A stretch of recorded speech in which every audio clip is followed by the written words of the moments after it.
વલસાડમાં પતંજલિ યોગ સમિતિ અને ભારત સ્વાભિમાનના સંયુક્ત ઉપક્રમે બાબા રામદેવજીને બ્લડી ઇન્ડિયન કહેનાર અરુણાચલ પ્રદેશના કોંગી સાંસદ વિરુદ્ધ વિરોધ પ્રદર્શન કરાયું હતું અને સાંસદને બુદ્ધિ આવે તે માટે એક યજ્ઞનું આયોજન કરવામાં આવ્યું હતું।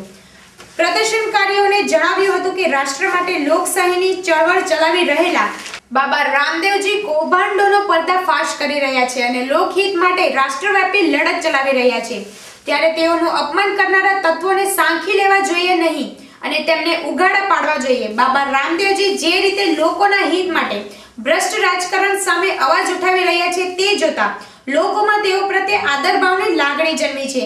તેવી સમયે બાબા રામદેવજીનું અપમાન થતા લોકોમાં રોષની લાગણી જન્મી હતી। સમાચારની રફતાર ચાલુ જ રહેશે, તો જોતા રહો સત્ય ન્યૂઝ।